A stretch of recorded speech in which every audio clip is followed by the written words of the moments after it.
A mai kártyavetésünk egy személyről szól, akivel valamilyen kapcsolatban vagy, és mindjárt megnézzük, hogy ez a személy hogy néz ki. Azok alapján be tudod majd azonosítani. Ez lehet ismerős, barát, családtag, munkatárs, vagy akár szerelmed. Mindjárt nézzük. Hát először is egyenes szálú haja van, aztán izmos, tetkója van,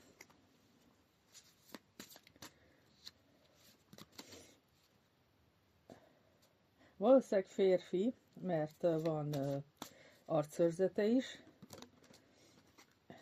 illetve valamilyen boszorkányos hajlamai vannak.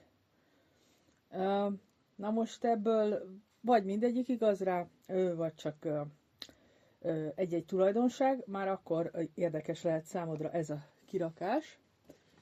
Nézzük meg, hogy ez az ember hogy áll hozzád. Nézzünk egy pozitívumot, és nézzünk egy negatívumot is, hogy van-e veled valamilyen baja.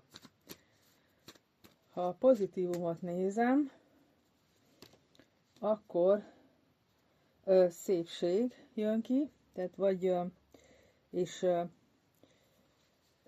hát kegyesség, tehát vagy ő tartja magát szépnek, vagy pedig téged tart szépnek. Tehát itt azért inkább már sejthető, hogy párkapcsolati témáról van szó, leginkább. És mi a problémája? Kétségei vannak. Tehát erőteljes kétségei vannak, vagy veled, vagy a kapcsolatotokkal szemben. Nézzük meg, hogy saját magában mi a probléma, mi okozza ezt, hogy kétségei vannak. Hát az elvárásai, tehát erős vagy magas elvárásai vannak, és nem biztos abban, hogy ennek te meg tudsz felelni, vagy akár, hogy ő meg tud felelni. Illetve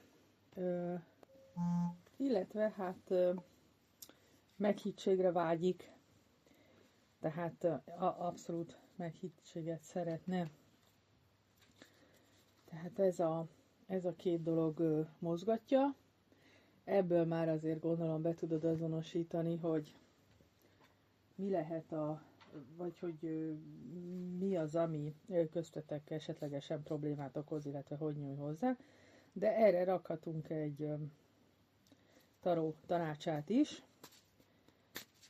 Az pedig, ugye ez mi a mostani helyzet. Nézzük meg. Hát igen, a kardok 8-as, ami ugye a korlátozottságot jelenti. Mivel nem kéne foglalkozni, vagy mit ne csinálj? Hát ne roncs ajtóstól a házba, tehát ne legyél botok lovagja. Nem kell lerohanni. Mi az, amit csinálhatsz? Ez az akasztott ember.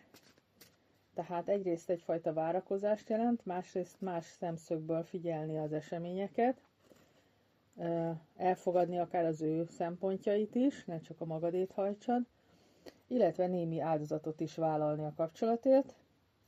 És ugye hova fog ez vezetni, hogy bizonyos régi dolgok, amik jók voltak, felelevenednek, vagy gyerekkori álmaid megvalósulhatnak.